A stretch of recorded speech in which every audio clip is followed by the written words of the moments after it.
Bonjour à toutes et à tous, bienvenue sur Misscom. Les bafouillages, ça arrive, même en direct, et c'est pas grave.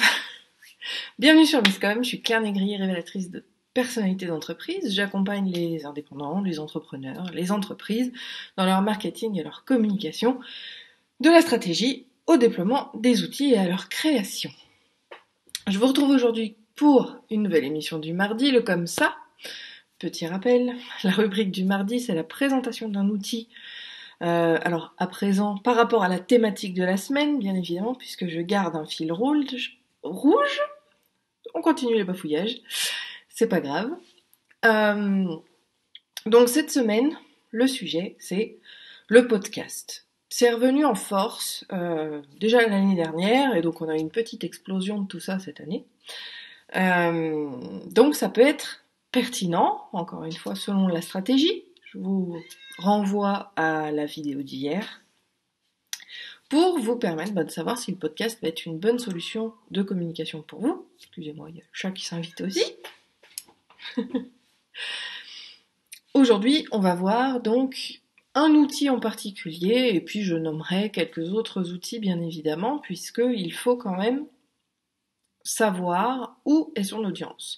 Pour pouvoir déterminer quel outil utiliser, bien évidemment, il va y avoir deux solutions. Soit on a déjà identifié et on veut proposer un nouveau support à une communauté qui est déjà existante, d'accord, et que cette communauté a déjà ses habitudes, donc on fait des petites enquêtes, on pose des questions, on analyse les retours, les réponses, et on voit effectivement ce qu'il y a. Est-ce que c'est un sujet, est-ce qu'ils sont plus sur Facebook? Est-ce qu'ils écoutent SoundCloud? Est-ce qu'ils sont plus sur iTunes? Est-ce qu'ils sont plus sur d'autres plateformes, puisqu'il existe Google Podcast et encore plein d'autres. Donc l'idée, c'est vraiment de savoir où diffuser. Donc soit, comme je le disais, vous avez cette idée très précise, donc les personnes utilisent, vous avez identifié que 99% de votre population est sur SoundCloud et écoute déjà des podcasts sur cette plateforme-là, auquel cas, vous irez uniquement la mettre ici. Si vous voulez faire une diffusion, on va dire, à plus large spectre, c'est-à-dire pour toucher une nouvelle audience notamment, il vous aurait probablement tout intérêt à utiliser des outils qui vous permettent de diffuser sur plusieurs plateformes en même temps, de manière à augmenter votre visibilité et donc l'audience de votre podcast. Et c'est un petit peu ce que je vous propose aujourd'hui. Excusez-moi, je vais chasser le chat qui m'énerve. Voilà. Pour votre contenu. Alors, petit rappel, si vous arrivez sur le live, n'hésitez pas à me faire un petit coucou pour que je sache qui est présent sur mes lives. Si vous avez des questions, même en replay, n'hésitez pas à les poser, ça nous permet de nourrir justement le discours, l'échange, et puis que je puisse également vous apporter des réponses, notamment sur des prochains lives. Et on va pouvoir y aller. Salut Cécile! Le podcast, ça c'est un sujet qui devrait relativement t'intéresser puisque je sais que tu devrais peut-être le choisir comme bon outil de communication. Allez, donc aujourd'hui on voit l'outil, ou les outils, parce que à mon avis je vais quand même en rajouter, je les citerai, je vais vous en montrer un et je vous parlerai des quelques autres qu'il y aura à ajouter. Hop, et puis on verra la démo jeudi, bien évidemment. Donc exceptionnellement, je ferai un épisode de podcast rien que pour vous, pour jeudi, où on parlera matériel, tout ça. Hop, je supprime tout ça et je fais mon partage d'écran. Hop. Donc nous voici sur une plateforme que j'apprécie beaucoup. Il y en a d'autres, forcément sur le marché. Il n'y a pas de monopole. Mais moi j'aime beaucoup encore parce qu'il permet vraiment d'une diffusion un peu de partout. Il a des très bonnes analyses statistiques. Il va vraiment vous permettre de faire tout ce que vous voulez, que ce soit sur votre mobile ou sur votre ordinateur. Donc on a vraiment un large niveau de service. Voilà, je cherche mes mots encore une fois. Aujourd'hui c'est pas terrible. Mais qui va vous permettre d'avoir suffisamment de fonctionnalités pour pouvoir déployer votre podcast tel que vous le voulez. Donc, Hop là, on a une petite descriptif, un petit descriptif, pardon. Je vous mets le lien en commentaire.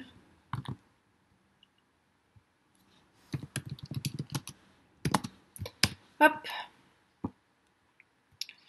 Et je vais directement me loguer. Alors j'étais loguée à la base. Et je me suis déloguée pour pouvoir vous montrer la page d'accueil. Donc une fois qu'on est arrivé sur son tableau de bord, c'est vraiment super simple. On a justement l'icône, on a le nom de la chaîne, on a l'introduction qui est à mettre en place, on a la notion de partage, bien évidemment. On a ce que je vous disais, des statistiques au niveau des épisodes et du nombre d'écoutes, de l'estimation de l'audience. Alors, cette estimation, elle est vraiment faussée, selon moi, parce que je ne pense pas qu'elle prenne toutes les plateformes en ligne de compte, et encore moins les plateformes qui ne sont pas associées à cet outil. On va y venir plus tard. Alors, est-ce que ça va bien marcher? J'ai l'impression que mon internet a planté. Voilà. Les aléas du direct. Hop. Donc on a des statistiques. On voit bien évidemment qu'il y a des pics au moment où je fais la promotion quelque part de mes épisodes, où je parle de mes épisodes. On va voir ça. On a également voilà un bon outil qui va nous permettre de savoir où les gens, depuis quel pays les gens écoutent votre podcast. Et on a également, et ça c'est quelque chose d'important justement pour pouvoir recibler derrière, où est écoutée notre plateforme. Vous voyez que 46% c'est Apple Podcast, 23% c'est du encore. Alors là pour le coup je fausse les résultats puisqu'il y a des chances que ce soit moi-même parce que je réécoute mes podcasts pour m'assurer que le son est bon une fois que je les ai mis en ligne. Et Others, justement, c'est là où je viendrai plus tard. Donc voilà un petit peu cet outil. On a l'avantage, c'est que c'est diffusé, comme je vous le disais, c'est une plateforme qui permet de centraliser les choses et de les diffuser aux différentes plateformes existantes. Comme vous l'avez vu, c'est en anglais, même si on se débrouille, je veux dire, c'est pas très compliqué, ça reste relativement intuitif. Et on va avoir, hop, donc le descriptif. On a la liste, comme je vous le disais, de où écouter les choses.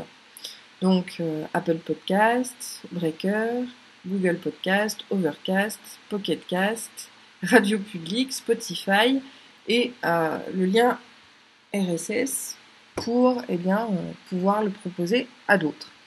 Alors autant il y a des plateformes pour le coup qui ne sont pas Apple Podcast, celui-ci, donc c'est anciennement iTunes pour ceux qui ne savent pas. Anciennement iTunes, cette plateforme-là, c'est moi qui l'ai mise à la main et qui ensuite, par le dashboard, est allé justement les présenter et dire que j'avais effectivement cette plateforme-là à destination où j'ai créé justement un lien de podcast sur cette plateforme-là, de manière à ce que tout soit centralisé. C'est important quand même de centraliser, pour la simple et bonne raison qu'on a encore une histoire de... pas de dupliquer de content, parce que le terme est un peu trop particulier, mais on va pouvoir identifier, voilà, donc là on peut mettre le lien de son site, le nom, son adresse mail. On va pouvoir partager aussi les réseaux sociaux pour que les gens puissent nous découvrir. On va avoir un certain nombre de choses. On a effectivement les advanced. Et on a, et je ne les ai pas trouvés forcément, c'est toujours en direct que on n'a pas les choses. Voilà, c'est dans distribution. Dans distribution, donc on a le feed RSS. Et on va pouvoir le mettre sur les encres. Donc ici, c'est celles qui sont automatisées. Mais voilà, par exemple, Apple Podcast, c'est moi qui l'ai intégrée ici parce qu'elle n'était pas renseignée. Donc pour Apple Podcast, c'est moi qui l'ai copiée ici. Et on a effectivement d'autres distributions sur d'autres plateformes. Bon, pour moi, elles sont américaines, donc je ne vais pas aller dessus forcément. Mais on pourrait rajouter des liens. Et l'avantage, c'est ce que je disais, c'est que vraiment, avec encore... Même si moi je l'ai choisi il y a aussi d'autres plateformes de distribution comme ça qui existent, mais moi j'ai choisi celle-ci. L'avantage, c'est qu'on a vraiment une centralisation de tout. Je publie une fois à cet endroit-là, et ça va s'auto-diffuser. Alors il y a un petit temps de rétention, un temps d'attente pour que ça se propage, le délai de propagation.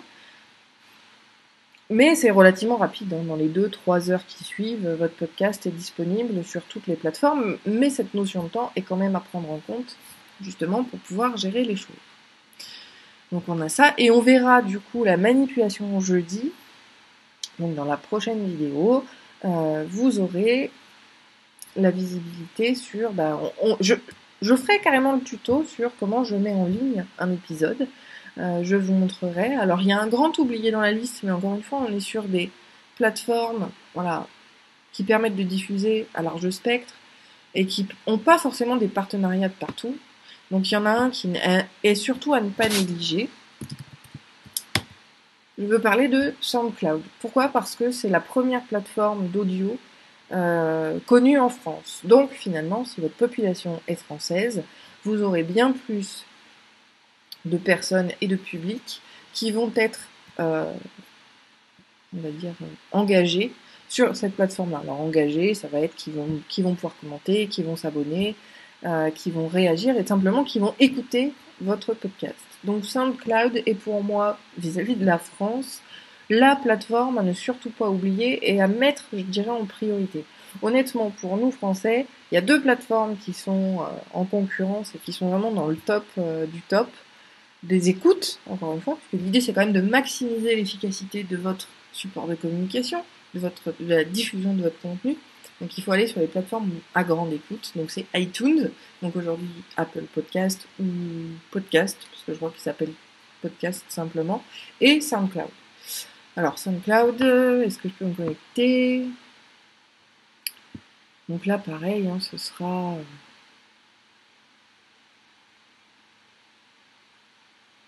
Hop. Ce sera présenté jeudi. Je vais y arriver. Et on arrive, voilà, sur la plateforme. Alors, l'inconvénient, justement, de SoundCloud, c'est qu'il a une taille d'enregistrement maximum. Je crois qu'on est autorisé à 5 gigas. Et un enregistrement fait entre 1 et 3 gigas. Donc, forcément... il y a certaines choses qui vont changer, qui vont être un petit peu différentes. Là, il va falloir structurer les choses, et c'est pour ça que, sauf, bien évidemment, si vous prenez l'option professionnelle, parce que vous savez que vous voulez ne faire que cette plateforme-là, et que vous avez le projet, l'ambition que votre podcast dure extrêmement longtemps et soit pérenne, dans ces cas-là, ça pourra valoir le coup, effectivement, de travailler sur SoundCloud en version professionnelle où vous êtes illimité en termes de dépôt. Mais là, je dirais que j'en suis à 6 épisodes et que sur ces 6 épisodes-là, vous aurez plus... Enfin, on a la capacité de taille de les mettre. Je pense que je vais pouvoir encore mettre un nouvel épisode sans avoir à supprimer les précédents. Mais je vais donc devoir supprimer les précédents. Je vous montrer ma petite astuce et la façon dont j'ai pensé les choses jeudi par rapport au tuto pour pouvoir justement garder quand même l'audience, la retransférer sur d'autres épisodes tout en gardant, radin malin, je vous rappelle, l'utilité de SoundCloud et de ne mettre que les derniers épisodes sur SoundCloud. Voilà, écoutez, c'était l'outil du jour, ou plutôt les outils, parce qu'on est même allé sur SoundCloud. Là, pareil, hein, c'est pas très très compliqué. On a les abonnements, on a des suggestions, voilà, on a la playlist, on a le nombre d'abonnés, nombre d'abonnements. L'idée, voilà, va être aussi de pouvoir faire la promotion, ce que je ne fais pas du tout, mais parce que, comme je l'expliquais hier, mon objectif n'est pas d'avoir une grande visibilité sur mes titres, et cette façon-là de communiquer, parce que j'ai juste pas envie de gérer des haters ou des concurrents mal intentionnés. Donc je préfère le proposer à des initiés. Donc c'est souvent mes clients, les gens de mon réseau qui me connaissent bien, qui savent comment je suis et qui ont un peu la même vision que moi.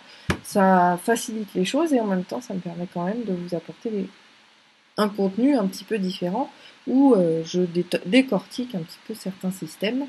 Encore une fois, voilà, c'était un teaser, vous n'aurez qu'à aller écouter quelques épisodes pour simplement comprendre et savoir ce qu'il en retourne et puis faire votre propre opinion. Mais l'idée, c'est vraiment d'être éclaireuse de bonne conscience marketing, voilà. C'était un peu l'idée. Donc voilà, les outils à retenir pour aujourd'hui encore, et SoundCloud qui est l'inévitable vis-à-vis du podcast chez nous.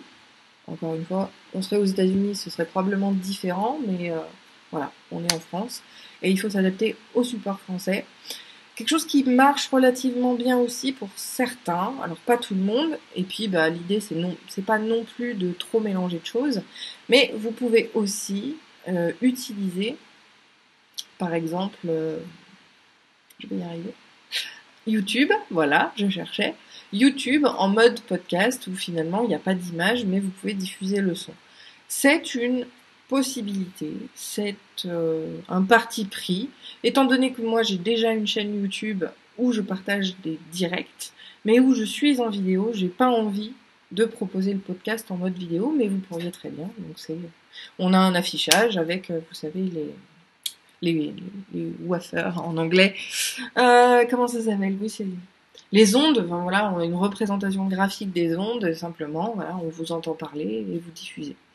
L'avantage aussi de SoundCloud, c'est que pour le partage, notamment sur vos articles, sur vos blogs, sur vos contenus, on va avoir beaucoup plus de facilité parce que ils ont un code, le code HTML, qui est déjà prémâché. Vous cliquez sur le bouton, vous copiez ce code-là, que vous collez dans vos supports et vous pouvez comme ça directement lire depuis votre site web votre podcast. Ça peut être justement un autre moyen de diffuser davantage le podcast. Moi, je le ferai. C'est aussi pour ça que je ne sais pas encore comment je vais gérer les choses, mais on verra. Ça pourra donner justement intérêt pour une autre rubrique sur le partage de contenu, pourquoi pas, mais je vais éviter de faire trop de redondance de thématiques. On changera la semaine prochaine et puis ça reviendra quand ça reviendra. Voilà, si vous avez apprécié cette vidéo, n'hésitez pas à me soutenir en mettant un petit pouce en l'air et puis simplement à me le faire savoir avec votre pouce en l'air. Si vous souhaitez me soutenir, n'hésitez pas à liker la page, vous abonner à la chaîne. Et si vous connaissez des gens qui aiment le podcast, n'hésitez pas à leur partager ou les inviter à découvrir ce sujet, donc cette thématique de la semaine sur cet outil de communication qui a le vent en poupe en ce moment. Je vous souhaite une très bonne journée, un très bon appétit. Je vous dis à jeudi pour le tuto où je vais un petit peu vous parler de tout ça et de l'envers du décor. Bye bye!